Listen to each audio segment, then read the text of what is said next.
Commander Jake Harrison stared at the view screen of the USS Horizon. The stars looked the same as they had for the past 3 months, but today felt different. His crew had been exploring deep space for almost a year now, mapping new systems and looking for signs of life.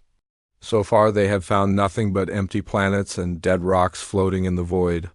"Commander, we're picking up something strange," said Dr. Lisa Kane from her science station.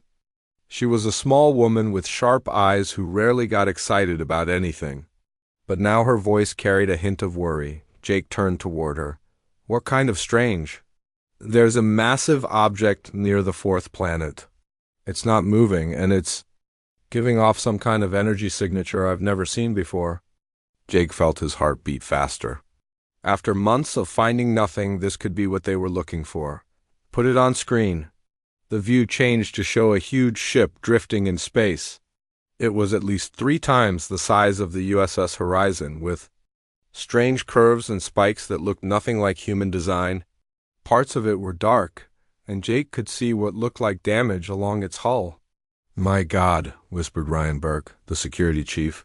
He was a big man who didn't scare easily, but his hand was already moving toward his weapon. "What is that thing?" "It's a ship," said Amy Foster, the chief engineer.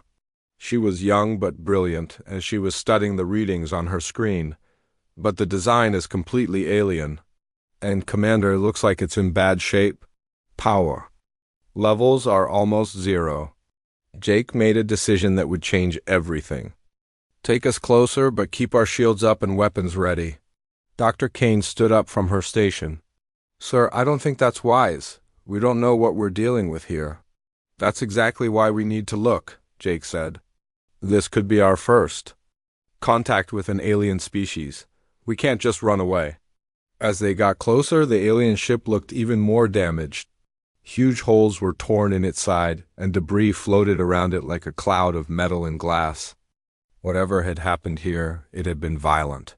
"I'm detecting life signs," Amy reported. "Very faint, but there's definitely someone alive over there." Jake felt a chill run down his spine. Someone was alive on that dying ship, probably scared and hurt. He thought about his own crew and what he would want if they were in trouble. "Prepare a boarding party," he ordered. "Ryan, you're with me. Amy, bring your tools. We might need to help with repairs." "Commander, this is dangerous," Dr. Kane said. "We don't know anything about these aliens." "They could be hostile," Jake looked at her. "They could also be dying. And if they are, we're going to help them." The boarding party suited up and crossed to the alien ship through the docking bay. The inside was dark and filled with strange smells. Their flashlights showed walls covered in symbols they couldn't read and technology they didn't understand. "The life signs are coming from deeper in the ship," Amy said, checking her scanner. "This way." They moved through corridors that seemed too tall and too wide for humans. Everything was built on a larger scale, as if the aliens were much bigger than people. Jake tried to imagine what they might look like. They found her in what looked like a medical bay. She was lying on a bed that was clearly designed for someone much taller than a human. Even lying down, Jake could see she was at least 7 feet tall. Her skin was pale blue, and she had features that were almost human, but not quite. Her eyes were closed, and she was breathing very slowly. "Is she dying?" Jake asked. Amy checked her scanner. "Her life signs are very weak, and look at this." She pointed to machines around the bed. "These must be life support systems, but they're barely working." The alien woman's eyes opened. They were large and silver, like mirrors. She looked at Jake and his team, and for a moment nobody moved. Then she tried to sit up, but she was too weak. Ryan had his weapon ready. "Stay back, Commander. We don't know what she's capable of," but Jake stepped forward. The woman looked scared and hurt, just like any human would in her situation. He slowly removed his helmet so she could see his face. "We're here to help," he said. Even though he knew she probably couldn't understand him, the woman stared at him.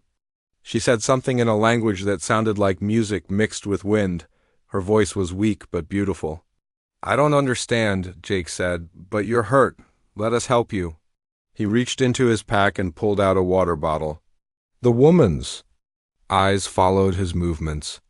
He opened it and held it out to her. She looked confused at first, then seemed to understand. She tried to reach for it, but her hand was shaking. Jake moved closer and helped her drink. The water seemed to help. Her breathing got a little stronger, and some color came back to her pale blue skin. "Amy, can you figure out how to fix these machines?" Jake asked. "I can try," Amy said.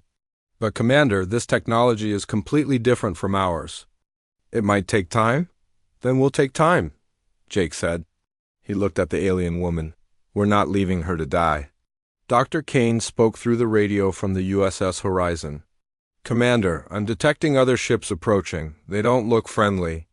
"How long do we have?" Jake asked. "Maybe an hour, maybe less." Jake looked at Amy. "Work faster. Ryan, help her with whatever she needs." While Amy worked on the machines, Jake stayed with the alien woman. He didn't know why, but he felt like she shouldn't be alone. She kept looking at him with those silver eyes, as if she was trying to figure out what he shared more of his water with her, and even gave her some of his emergency food. She ate it slowly, as if she had never tasted anything like it before. "Jake," Amy called, "I think I've got the power working better. These machines should keep her alive for a while longer." The alien woman seemed to understand that they were helping her. She reached out with a shaking hand and touched Jake's arm. Her touch was cool but gentle. "Commander, those ships are getting closer," Dr. Kane's voice came through the radio. "We need to leave now," Jake looked at the woman. He couldn't just leave her here to die when those other ships arrived. But he also couldn't put his crew in danger. "Can we move her to our ship?" he asked Amy. "I don't know if she can survive the move," Amy said, "and we don't know how to take care of her." The alien woman must have understood some of what was happening. She spoke again in her musical language, and this time her voice was stronger. She pointed to herself and then to Jake, then made a gesture that looked like she was pushing him away. "I think she's telling us to go," Ryan said. "She knows we're in danger." Jake felt torn. Everything in him wanted to stay and help her, but he had a duty to his crew. He stood up slowly. "I'm sorry," he said to her. "I wish we could do more." The woman looked at him for a long moment. Then she did something that surprised everyone. She smiled. It was a sad smile, but it was real. As they had prepared to leave, Jake took one last look at her.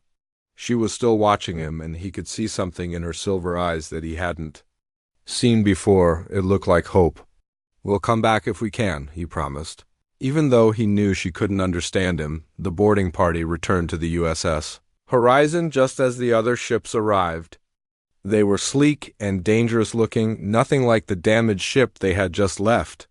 "Those are pirate ships," Dr. Kane said. "They're attacking the alien vessel." Jake watched on the screen as the pirates destroyed what was left of the alien ship. He felt sick, knowing that the woman they had tried to help was probably dead, but he was wrong. 3 months later, she would return and everything would change. 3 months had passed since the encounter with the alien ship. Commander Jake Harrison tried not to think about the woman they had left behind, but her silver eyes haunted his dreams. He told himself they had done everything they could, but it didn't make the guilt go away. The USS Horizon was exploring a new star system when everything changed. Jake was on the bridge, reviewing reports from the science team, when Amy Foster suddenly looked up from her station. "Commander, we have a problem," she said, her voice tight with worry. "Multiple ships just came out of hyperspace, big ones." Jake looked at the main screen. What he saw made his blood run cold. Dozens of alien ships surrounded them, each one massive and armed with weapons he couldn't even identify. "They were trapped. Red alert," Jake ordered. "All hands to battle stations, raise shields and prepare weapons."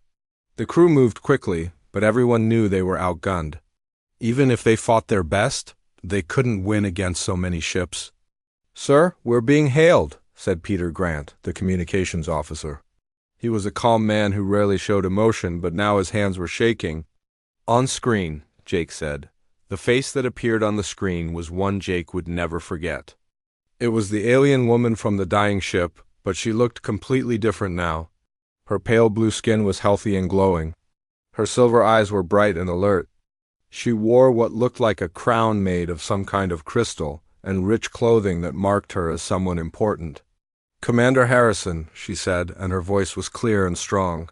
She was speaking English, which shocked everyone on the bridge. "You're alive," Jake said, unable to hide his amazement.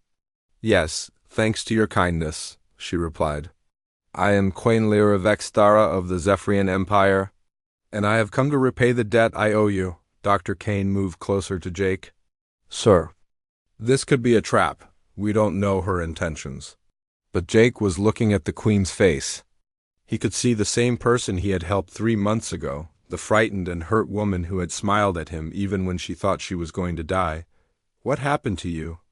Jake asked. "We saw your ship destroyed." Queen Lyra's expression grew sad.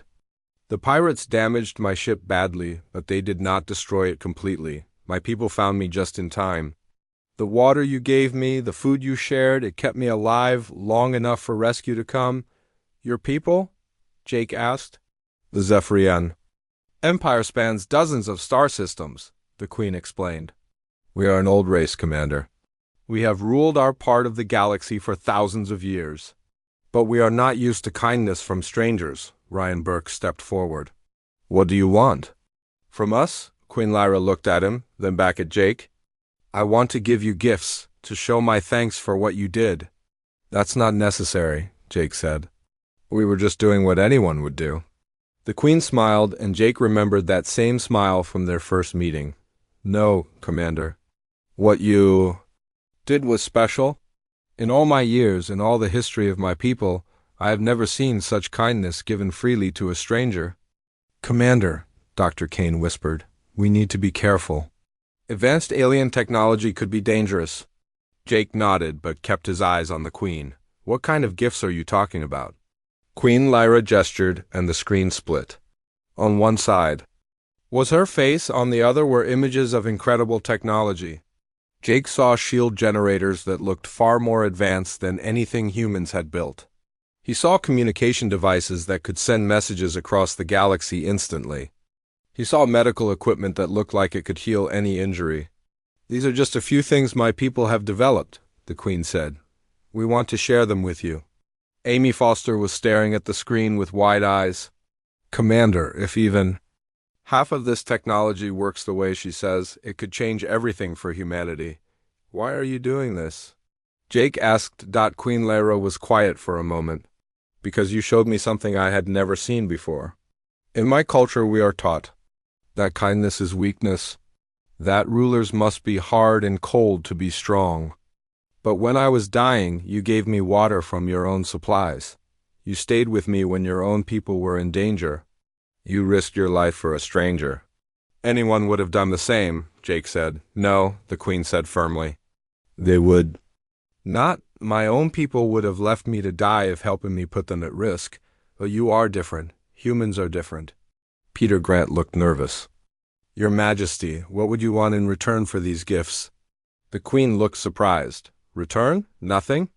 This is a gift freely given, just as your kindness was freely given to me." Dr. Kane moved closer to Jake. "Sir, I recommend we think about this carefully. There could be consequences we don't understand." But Jake was thinking about what these gifts could mean for humanity. Better shields could protect Earth from asteroid impacts. Advanced medicine could save millions of lives. Faster communication could connect human colonies across space. "I accept your gifts," Jake said. "On behalf of all humanity, I thank you." Queen Lyra smiled brightly. "Good. I will have my people begin the transfer immediately." "But Commander, I would like to meet with you in person." "Would you come to my ship?" Ryan Burke stepped forward. "Sir, I don't think that's safe." "I give you my word that Commander Harrison will be safe," the Queen said. "He saved my life. I would die before I let harm come to him." Jake made his decision. "I'll come. But I want to bring some of my crew with me." "Of course," the Queen agreed. An hour later, Jake, Dr. Kane, and Ryan Burke were walking through corridors that seemed to be made of living crystal. The Zephyrian ship was unlike anything they had ever seen. It was beautiful and strange, with soft lights that seemed to come from the walls themselves. Queen Lyra met them in a room that was clearly designed for meeting important visitors. She was even more impressive in person, tall and graceful, with an air of authority that came from being born to rule. "Welcome to my ship," she said. "Please sit. I want to learn more about your people." They talked for hours. The Queen asked about human culture, about democracy, about the way humans treated each other. She seemed fascinated by the idea that humans could choose their leaders and that those leaders could be removed if they did wrong. "In my empire, the ruler is chosen by birth," she explained. "We rule until we die. There is no other way." "Don't your people ever disagree with your decisions?" Dr. Kane asked. "They are not allowed to," the Queen said simply. "But talking with you makes me wonder if that is the best way." As they talked, Jake found himself drawn to the Queen's intelligence and curiosity. She asked deep questions about human nature, about why people help strangers, about what made humans willing to sacrifice for others. "You intrigue me, Commander," she said during a quiet moment. "I have met thousands of beings from dozens of species, but I have never met anyone like you." Jake felt heat rise in his cheeks. "I'm just a regular person, Your Majesty." "No," she said softly, "you are not regular at all." When it was time to leave, the Queen walked them to the docking bay personally. As Jake was about to board his shuttle, she touched his arm gently. "Commander, would it be possible for me to visit your ship? I would like to see how humans live." Jake looked at Dr. Kane, who nodded slowly. "Of course, you're welcome any time." Over the next few days, Queen Lyra spent more and more time on the USS Horizon. She was fascinated by everything she saw. She watched the crew work together without anyone giving orders. She saw how they laughed and joked during their breaks. She noticed how they cared for each other when someone was hurt or sad. "Your people are remarkable," she told Jake one evening as they stood looking out at the stars. "You have something my people lost long ago? What's that?" Jake asked. "Heart," she said simply. "You lead with your heart, not just your mind." Jake looked at her profile as she stared out at space. In the soft light, she looked almost human, except for her pale blue skin and silver eyes. "Your Majesty," he said carefully. "Can I ask you something personal?" "Yes," she said, turning to face him. "Are you happy? Being a queen, I mean, having all that power and responsibility." Queen Lyra was quiet for a long time. "I thought I was," she said finally, "until I met you. Now, I wonder if there might be other ways to live." That night, as Jake lay in his bed, he realized that something was changing. Not just between him and the Queen, but inside himself. He was starting to see her not as an alien ruler, but as a person. A person he was beginning to care about more than he should. And somewhere on her ship, Queen Lyra was having the same thoughts. For the first time in her long life, she was feeling something she had never felt before. Something that would soon change everything for both of them. The gift of advanced technology was just the beginning. The real gift was something much more dangerous and wonderful. It was the gift of love. 2 weeks had passed since Queen Lyra first returned to Jake's ship. Every day she spent more time with him and his crew. She was learning about human customs and asking endless questions about their way of life. Jake found himself looking forward to their conversations more than he cared to admit, but something was changing in the Queen too. Jake noticed how she watched him when she thought he wasn't looking. Her silver eyes seemed to hold a warmth that hadn't been there before. When she laughed at his jokes, which happened more often now, her whole face lit up in a way that made his heart beat faster. One evening, they were sitting in the observation deck, watching the stars. The Queen had been quiet for a long time, which was unusual for her. "Jake," she said finally, using his first name instead of his title. "I need to tell you something." "What is it?" he asked, turning to face her. "I am leaving tomorrow," she said. "My people need me to return to our homeworlds. There are matters of the Empire I must attend to." Jake felt a strange sadness wash over him. "I understand you have responsibilities." "Yes," she said softly, "but I do not want to go." They looked at each other in the dim light. Jake could see something in her eyes that made his breath catch. It was the same thing he had been feeling but trying to ignore. "Lyra," he said quietly, "I don't want you to go either." She reached out and took his hand in hers. Her skin was cool, but soft. In my culture, we are taught that emotions make us weak, but what I feel for you, it does not feel like weakness. It feels like the strongest thing I have ever experienced. What do you feel? Jake asked, though he thought he already knew. Love, she said simply. I love you, Jake Harrison. I know it is impossible. We are from different worlds, different species, but I cannot deny what is in my heart. Jake felt his own heart racing. It's not impossible, he said. I feel the same way. They sat in silence for a moment, both understanding that they had just crossed a line they could never uncross. But what can we do? Lyra asked. I am a queen. I cannot abandon my people, and you are human. You have a short lifespan compared to mine. Even if we could be together, I would watch you grow old and die while I remain young. Jake had been thinking about the same problems. Maybe we can find a way, he said. Maybe there's a solution we haven't thought of yet. Lyra smiled sadly. You always see hope where others see only problems. It is one of the things I love most about you. The next morning, Jake was on the bridge when Amy Foster called out from her station. Commander, Queen Lyra's ship is requesting permission to dock. She says she has something important to give you. Jake's heart jumped. He had thought she was leaving for good. Permission granted. 20 minutes later, Queen Lyra entered the bridge carrying a small box made of the same crystal material as her crown. She looked serious and determined. Jake, she said, I have made a decision.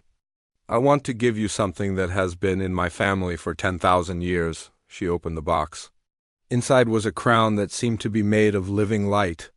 It was beautiful and terrible at the same time, pulsing with energy that made the air around it shimmer. What is it? Jake asked, though he was almost afraid to know. The crown of eternity, Lyra said. It contains the memories and knowledge of every Zephyrian ruler who has ever lived. My father wore it, and his father before him, going back to the beginning of our empire. Dr. Kane stepped forward. Your Majesty, why are you showing us this? Because I am giving it to Jake, Lyra said. If he wears it, he will have access to 10,000 years of knowledge. He will understand science and technology far beyond what humans have discovered. He will know the secrets of the universe. Jake stared at the crown. Even from a distance, he could feel its power. I can't accept something like that. It belongs to your people. No, Lyra said firmly. It belongs to whoever can use it wisely, and I believe that person is you. What else? Would it do? Dr. Kane asked. She had the suspicious look she got when something seemed too good to be true. Lyra hesitated. It would change him. His mind would be enhanced far beyond normal human capacity. He would think faster, understand more, see connections that others cannot see. And? Ryan Burke asked. He had been quiet until now, but Jake could see the worry in his eyes, and it would extend his life, Lyra said quietly. Not forever, but for many centuries. Long enough for us to be together? Jake felt his world tilt. You're offering me immortality? Not immortality, Lyra corrected, but a very long life, and the knowledge to use it well. Dr. Kane moved closer to Jake. Sir, this is extremely dangerous. We don't know what kind of effects this could have on a human brain. It could kill you, or worse. Or it could make me better, Jake said. Better able to help humanity, to protect Earth, to explore the galaxy. Think about what you're saying. Dr. Kane said urgently. This isn't just about adding years to your life. This crown would fundamentally change who you are. Jake looked at Lyra. What do you think it would do to me? It would make you magnificent, she said. You would have the wisdom of ages, the knowledge of 1,000 civilizations. You would be able to solve problems that no human has ever been able to solve. But would I still be me? Jake asked. Lyra paused. You would be you, but more than you, better than you. Amy Foster was studying the readings on her scanner. Commander, the energy coming from that thing is incredible. I've never seen anything like it. Peter Grant looked worried. Sir, maybe we should think about this more carefully. Talk to Earth Command, get their opinion. But Jake was looking at Lyra, seeing the hope in her silver eyes. She was offering him everything. Knowledge, power, a long life, and most importantly, the chance to be with her. If I wear this crown, he said slowly, what happens to my crew, my responsibilities to humanity? You would be better able to serve them, Lyra said. With the crown's knowledge, you could guide humanity to heights they never imagined. You could help them avoid the mistakes other species have made. Dr. Kane grabbed Jake's arm. Sir, please, think about this. You're talking about letting an alien artifact change your brain. We don't know what the long-term effects might be. We don't know the long-term effects of anything we do, Jake said. But this could be the greatest opportunity in human history. Or the greatest mistake, Ryan Burke said quietly. Jake looked around at his crew. These people trusted him, followed him, looked up to him. They were scared for him, and he understood why. But he also saw the possibilities. I need to think about this, he said finally. Of course, Lyra said. But Jake, please understand. This is not just about us. If you accept the crown, you would become something new, a bridge between our peoples. You could help humans and Zephyrians work together, learn from each other. That night, Jake couldn't sleep. He walked the corridors of his ship, thinking about the crown and what it represented. In his quarters, he found Dr. Kane waiting for him. Lisa, he said, I thought you'd gone to bed. I couldn't sleep either, she said. Jake, I have to ask you something, and I need you to be honest with me. What is it? Are you considering this because you think it's best for humanity, or because you're in love with her? Jake was quiet for a long moment. Maybe both, he said finally. That's what I was afraid of, Dr. Kane said. Jake, love makes us do crazy things, but this is beyond crazy. This is permanent. Once you put that crown on, there's no going back. Maybe going back isn't what we need, Jake said. Maybe we need to go forward. And if it kills you? Then at least I'll have tried to make things better. Dr. Kane studied his face. You've already decided, haven't you? Jake nodded slowly. I think I have. The next morning, Jake called his senior staff together. When they were all assembled, he looked at each of them in turn. I've made my decision, he said. I'm going to accept Queen Lyra's gift. The room erupted in protests, but Jake held up his hand for silence. I've thought about this all night, he said. This crown could give humanity advantages we've never had before. It could help us explore the galaxy safely, make contact with other species, solve problems we can't even imagine yet. And what if it changes you into something we don't recognize? Dr. Kane asked. Then you'll have to trust that the person I become will still care about all of you, Jake said. We'll still want to protect humanity. 2 hours later, Jake stood in the main conference room with Queen Lyra and his senior staff. The crown of eternity sat on the table between them, pulsing with ancient power. Are you ready? Lyra asked. Jake looked at his crew one more time. He saw fear in their eyes, but also trust. They believed in him, even when they disagreed with him. I'm ready, he said. He reached out and picked up the crown. The moment his fingers touched it, he felt a surge of energy unlike anything he had ever experienced. The crown seemed to come alive in his hands. Jake, Dr. Kane said one last time, please reconsider. But Jake was already placing the crown on his head. The moment it touched his skull, the world exploded into light and knowledge and memory. 10,000 years of Zephyrian history flooded into his mind. He saw the rise and fall of civilizations, the secrets of faster-than-light travel, the mathematics of star formation, the philosophy of a dozen different species. And through it all, he felt himself changing.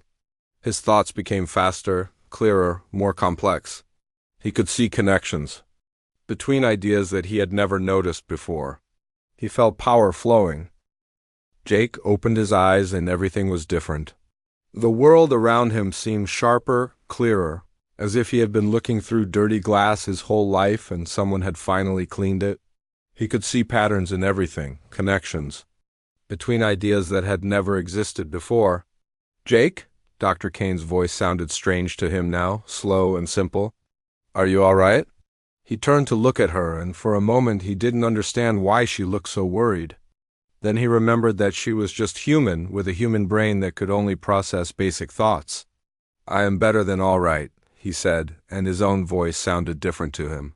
More controlled, more precise. I can see everything now. The patterns, the connections, the solutions to problems we never even knew we had. Queen Lyra smiled at him. How do you feel? Powerful, Jake said. Like I've been sleeping my whole life and just woke up. But even as he spoke, Jake could feel something else happening. The memories of ancient Zephyrian kings were mixing with his own thoughts. He could remember battles fought on distant worlds. Decisions made that affected billions of lives, the weight of ruling an empire that spanned the stars. Sir, Ryan Burke said carefully, maybe you should rest? Let your mind adjust to whatever just happened. Jake looked at his security chief and felt a flash of something that surprised him, impatience. Why couldn't Ryan see that rest was a waste of time? There were important things to do, decisions to make, problems to solve. I don't need rest, Jake said. I need to get to work. There are inefficiencies in this ship that I can fix. Systems that can be improved, routes that can be optimized. Amy. Foster was watching her instruments with wide eyes. Commander, your brain activity is off the charts. Whatever that crown did to you, it's still happening. Jake nodded. Of course it was still happening. The crown was integrating 10,000 years of knowledge into his mind. It would take time for the process to complete. Amy, I want you to run a full diagnostic on all ship systems, he ordered. But don't use the standard procedures. They're too slow and they miss important details. I'll give you a new method that will be much more effective. Sir, our current diagnostic procedures have worked fine for months, Amy said. Fine is not good enough, Jake replied sharply. We can do better, we must do better. Dr. Kane moved closer to him. Jake, you're talking like a completely different person. I'm a different person, Jake said. I'm a better person. I have the wisdom of ages, the knowledge of a civilization that ruled the galaxy while humans were still living in caves. Queen Lyra placed her hand on his arm. Jake, perhaps we should talk privately?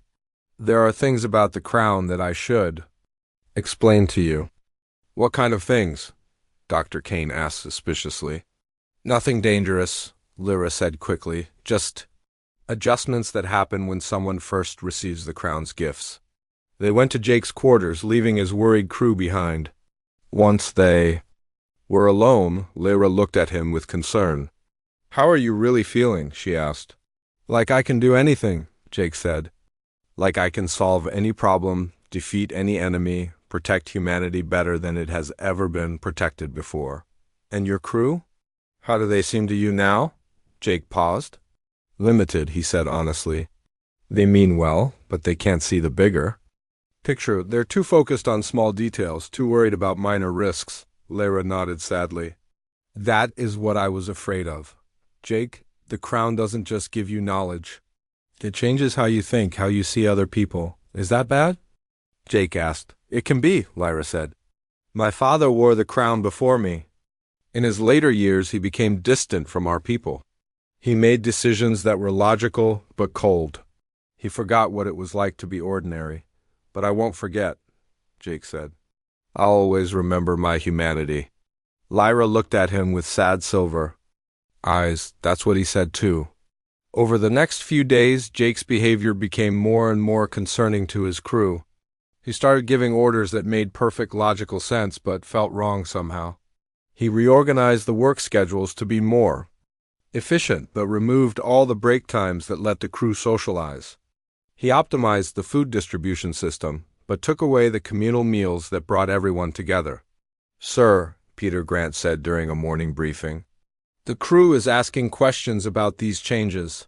They're wondering why we need to be so rigid all of a sudden?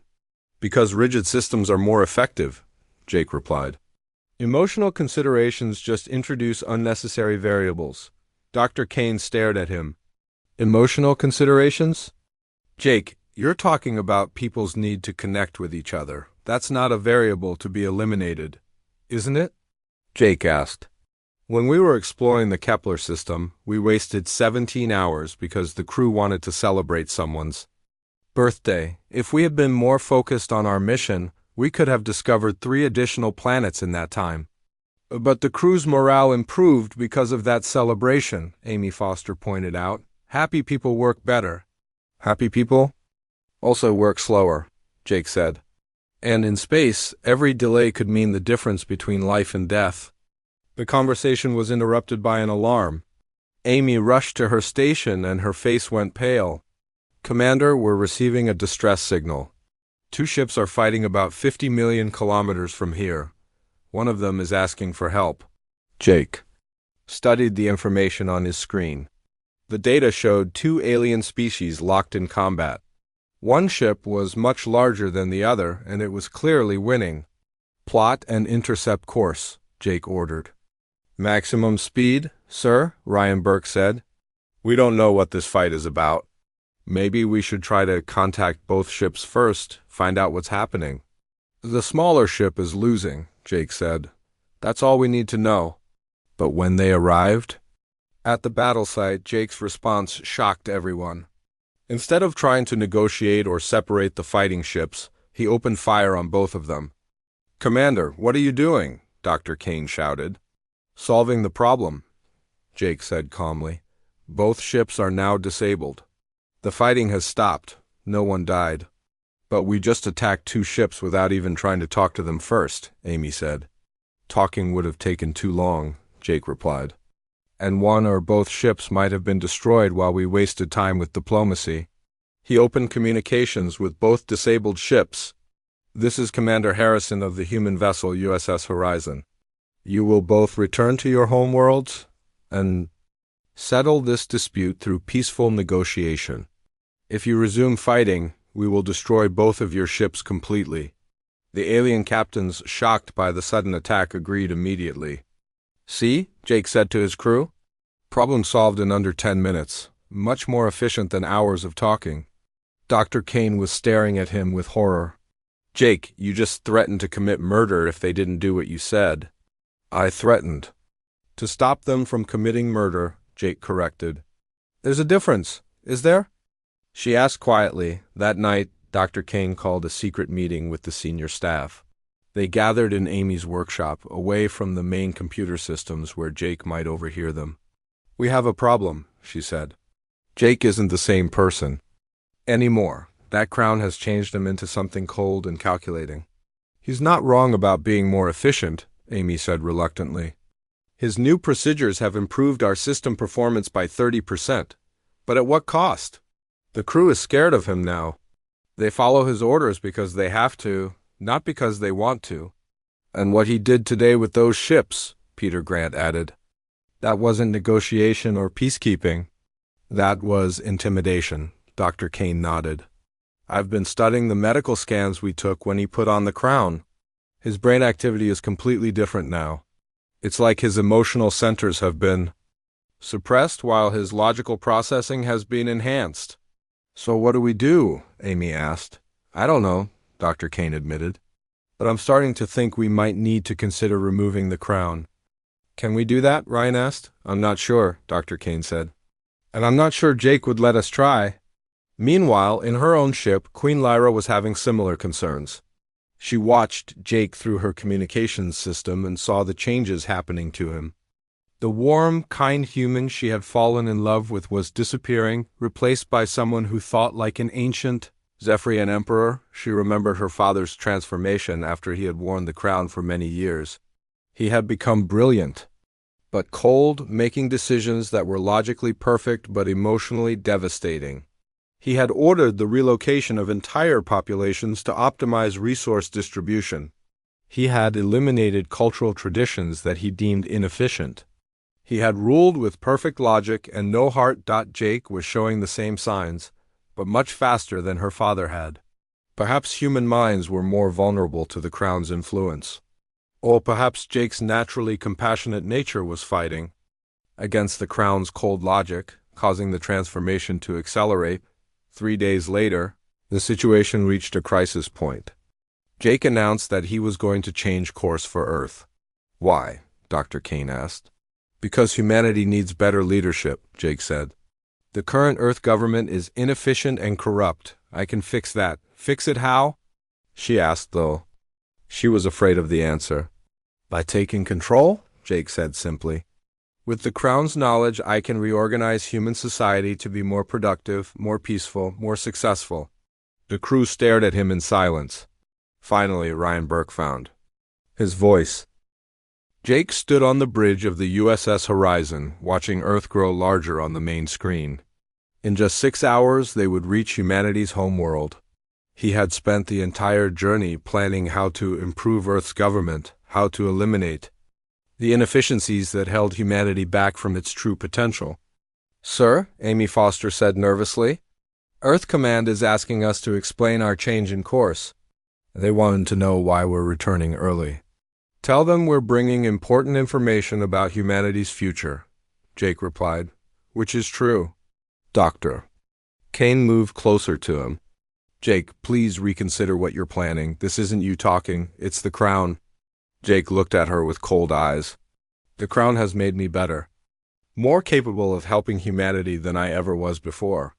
By conquering them? She asked. By leading them properly, Jake corrected. Current human leaders make decisions based on emotion and politics. I make decisions based on logic and knowledge. Which do you think will serve humanity better?